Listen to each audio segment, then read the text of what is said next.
नमस्कार। आइए बात करते हैं सबसे पहले आपकी कनिष्ठा उंगली के बारे में। कनिष्ठा उंगली ज्ञान की उंगली, और ज्ञान की उंगली सूर्य की उंगली के पहले कट से आगे पहुंच गई। यहाँ भी आगे पहुंच गई, गहराई में भी उंगली नीचे चली गई, यानी विचारधारा में ठहराव होने के लिए इस उंगली का सूर्य की उंगली के प्रथम कट तक पूरा होना जरूरी है। उससे नीचे जाए तो भी परेशानी, ऊपर जाए तो भी परेशानी, गहराई ज़्यादा हो जाए तो विचारों में एक रूपता नहीं है, ठहराव भी नहीं हो पाता, डिसीजन सही नहीं हो पाता। इस तरह की स्थितियों में साथ ही साथ व्यक्ति को जीवन में उतार चढ़ाव का सामना भी करना पड़ता है। अभी भी मैं यहाँ पर यदि देखता हूँ तो फर्स्ट पर्व से लेकर के सेकंड थर्ड सब पर्व पर हल्के हल्के स्क्रैचेस के निशान हैं, जो इस बात को बताते हैं कि अपने व्यावहारिकता में आप समाज के अनुकूल नहीं बैठ पाते हैं। यानी समाज के आईने के अंदर अनुकूल बैठना ये व्यक्ति के लिए ज़रूरी होता है, और वो यहाँ पर देखता हूँ तो व्यवहारिक पर्व में भी दिखाई नहीं देता, और साथ ही साथ बुद्ध का पर्वत भी कोई मजबूत स्थिति के लिए नहीं है। यानी कुल मिलाकर के धन के लिए बहुत संघर्ष बना हुआ है। अब बात करता हूँ मैं आपके यहाँ पर सीधा सीधा सूर्य की उंगली के बारे में।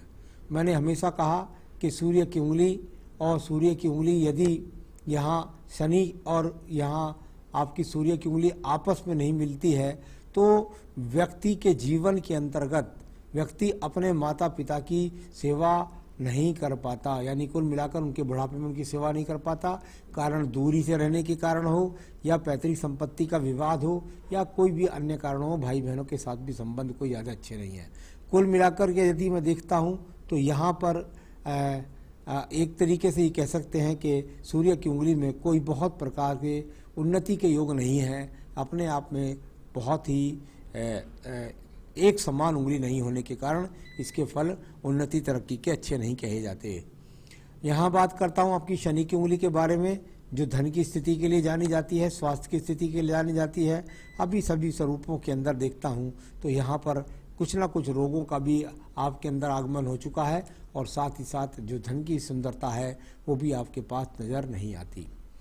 आप अगर देखेंगे तो आपकी बुद्ध की उंगली के बाद भी गैप गैप, यहाँ भी गैप गैप, यहाँ भी गैप गैप, ये सारे गैप जब हो जाते हैं तो ये बहुत अशुभ गिनतियों में आते हैं।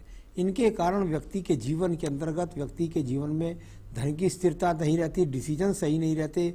पत्नी के साथ भी बृहस्पति पर्व के बीच में भी ये गैप आ जाए तो पत्नी के साथ भी तालमेल सही नहीं रहता। बच्चे हैं तो वो भी अपने आप में आपकी बात नहीं मानते। तो कुल मिलाकर ऐसी स्थितियाँ यहाँ बृहस्पति की उंगली से भी हैं। ईश्वर की कृपा कहीं से कहीं तक भी नहीं चमक रही है, तो बहुत संघर्ष है। आइए बात करता हूँ इसके बाद आपके बुध पर्व के बारे में। तो बृहस्पति की उंगली को बताया मैंने कि संतान का सुख नहीं, साथ ही साथ पत्नी का सुख सहयोग नहीं, ईश्वर की कृपा नहीं। बुद्ध पर्वत के देखिए, ये बुद्ध पर्वत पर सीधी सीधी रेखाएं हों तो इसके लिए एक बात मानी जाती है, क्योंकि यहाँ पर कनिष्ठा उंगली का सहयोग जरा कुछ ठीक सा नहीं रहा। मंगल पर्व से निकल करके जब रेखाओं का संबंध बुद्ध पर्व को बनता है तो व्यक्ति अगर ज़्यादा नौकरियों से संबंध बनाए तो व्यक्ति को नौकरी के द्वारा, यानी दिमाग की बुद्धि की क्षमता के द्वारा ही व्यक्ति यदि धन कमाए तो उसके लिए ज़्यादा उत्तम होता है। तो यहाँ इस प्रकार की रेखाएं, लेकिन जैसी भी स्थिति है फिर भी आप निरंतर रूप से धन किसी न किसी आगमन से कमाते रहते हैं। सूर्य पर्वत पर कहीं भी राज्य सरकार से संबंधित नौकरी से मिलने का योग नहीं, किसी भी प्रकार से बहुत ज़्यादा उन्नति तरक्की की बात नहीं, किसी भी प्रकार बहुत ज़्यादा लोगों से सपोर्ट की संख्या नहीं।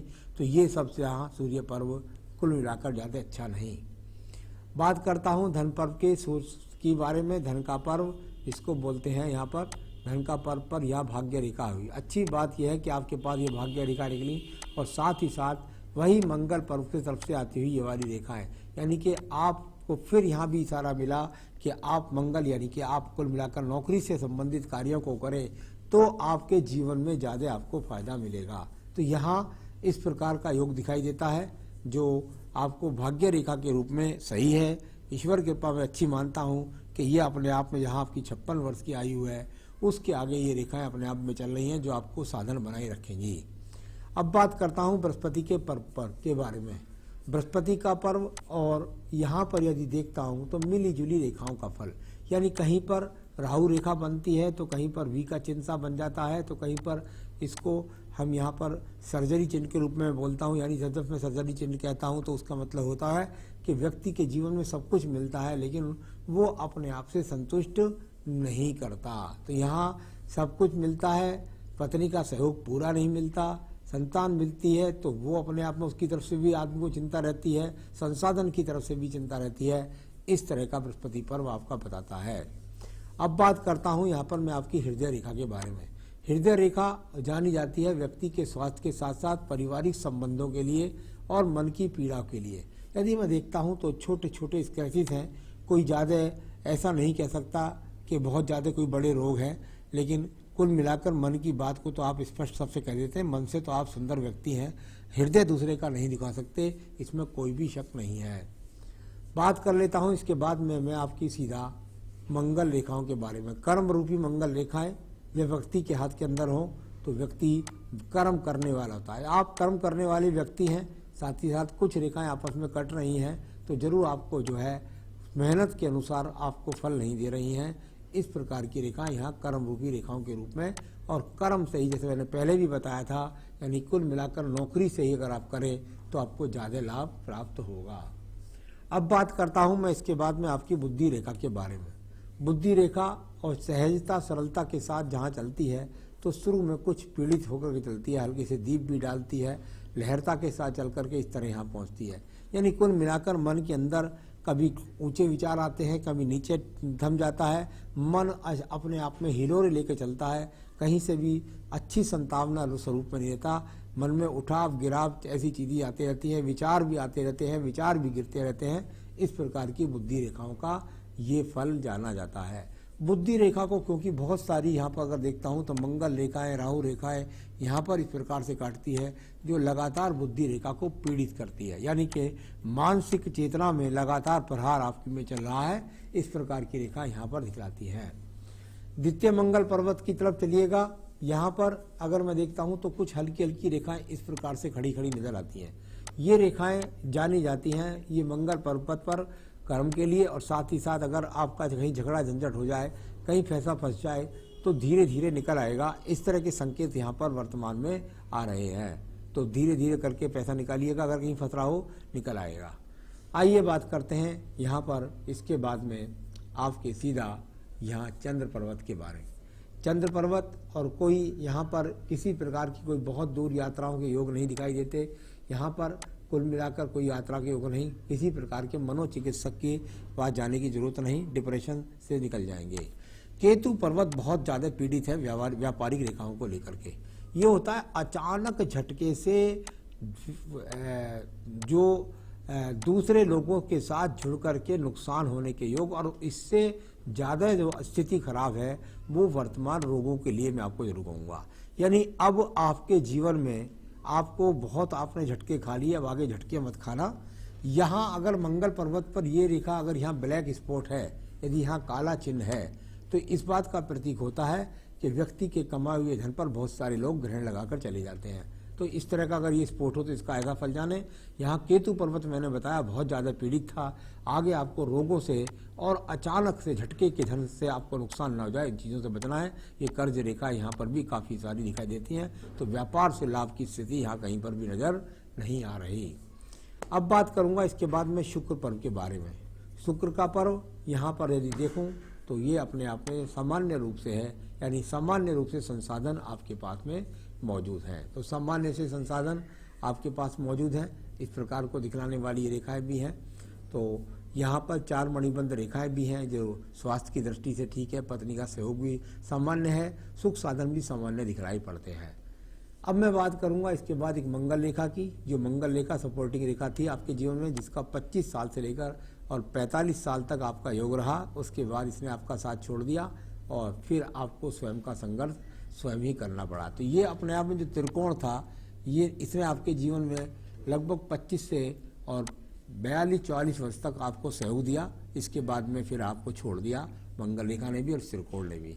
यहाँ पर ये रेखा चली गई आपकी आयु रेखा के रूप में, इसको बोल देते हैं।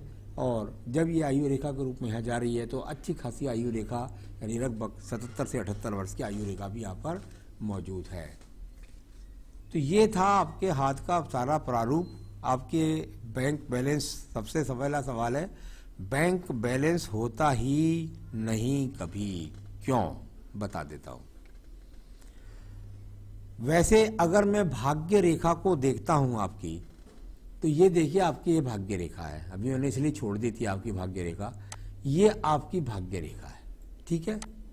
यहां से भाग्य रेखा लगातार अगर देखो तो एक तरह से आपको चलती हुई प्रतीत होगी, यहाँ पर सब जगह चलती प्रतीत होगी। लगभग ऐसा कह सकता हूँ कि यहाँ जाकर के 54 के आसपास में से लेकर 56 बजे तक कुछ यहाँ पर नहीं दिखाई देती, 57 तक। तो 54 से 57 तक कुछ भाग्य रेखा दिखाई नहीं दे रही, बाकी उससे पहले किसी ना किसी रूप में भाग्य रेखा आपके साथ में चलती रही। तो इसका मतलब बैंक बैलेंस होता है कि नहीं, इसके लिए सबसे बड़ी बात क्या है, हालांकि ये बहुत मोटा सा सूत्र है कि जब उंगलियों के बीच में इस प्रकार सारी उंगलियों के बीच में गैप बन जाए, खास तौर से राइट हैंड के बीच में जो वो गैप बन रहे थे, जो मैंने आपको दिखलाए थे, जोड़ने के बाद भी यहाँ भी देखिएगा ऊपर भी जब ये गैप बन जाते हैं तो व्यक्ति के प्रत्येक क्षेत्र के अंदर व्यक्ति को प्रॉब्लम दिलाते हैं, यानी बैंक बैलेंस को एकत्रित नहीं होने देते हैं। एक तो मोटा प्रारूप यह है। दूसरा, 54 से 57 वर्ष तक भाग्य रेखा भी आपका साथ नहीं दे रही। आगे आपकी 1 साल बाद स्थिति ठीक होनी शुरू हो जाएगी। आपने कहा बिजनेस में पैसा लगाना चाहिए, मैं तो बिल्कुल आपको मना करूंगा कि आप बिजनेस में कहीं भी पैसा ना लगाएं। कृपया करके चुपचाप शांति से नौकरी करते रहें। कौन से बिजनेस में लगाने के लिए आपने कहा, थोड़ा बहुत मुझे मंगल का कार्य क्षेत्र समझ में आया। यदि आप लगाना चाहते हैं तो रोड़ी, बदरपुर, सीमेंट, इस तरह की जो चीज़ें बिक्री की होती हैं उनका आप कोई जगह ले लीजिए किराए पे, और वहाँ लेकर के उन चीज़ों का थोड़ा सा अगर काम करें तो आपको थोड़ा वो सपोर्ट मिल सकता है। वरना किसी और चीज़ में तो बिल्कुल भी प्रयास ना करें, खासतौर से पार्टनरशिप में तो बिल्कुल भी ना करें, क्योंकि पार्टनरशिप में यहाँ भी अगर मैं देखता था तो कुछ एक्स यहाँ भी थे और कुछ यहाँ पर भी एक पीड़ा का सा चिन्ह आ रहा है, यानी वर्तमान में पार्टनरशिप और आगे बिल्कुल भी ना करें, कभी भी ना करें तो बहुत ही अच्छा रहेगा। तो बिजनेस सिर्फ एक ही बताया मैंने आपको, अगर ऐसा करना चाहते हैं तो ऐसा कर सकते हैं, बाकी तो कहीं पे भी मैं तो आपसे कहूँगा नौकरी करें तो ज़्यादा आपके लिए अच्छा है। पार्टनर से दगा मिल ही जाएगा, इसमें कोई शक नहीं है। जॉब छोड़ने की सोच रहे हैं, सबसे बड़ी गलती करेंगे, जॉब छोड़ते ही आप बिल्कुल सड़क पर आ जाएंगे। कुछ नया करना है, मैं समझता हूँ जैसे अगर कोई बच्चा इस लायक है तो उसको बैठाइए या स्वयं संभालिए। जिस तरह का मैंने काम करा बस उससे ज़्यादा के लिमिट में मत घुसिएगा, तो वहीं पर आपको धीरे धीरे बढ़ना चाहिए। पैसा लगाता हूँ वापस नहीं आता है। चलिए अब क्या करें आप, जो आपकी सब स्थितियों पर आप विजय प्राप्त कर सकें। सबसे पहले आपको संकट नाशन गणेश स्रोत पहनना चाहिए। अंगूठी तो शायद आपने पहनी है पुखराज, तो वो ठीक है, पहने रखिए, कोई बात नहीं है, उसको ही पहनना है आपको। लेकिन संकट नाशन गणेश स्रोत आपको पढ़ना पड़ेगा, और साथ ही पढ़ना पड़ेगा आपको दारिद्र्य दहन स्रोत। तो ये 2 स्रोत आप पढ़िए, फिर देखिए आपके सब संकटों से आप बाहर निकल आएंगे और जीवन में आप काफ़ी अपने आप को सुखी महसूस करेंगे। नमस्कार।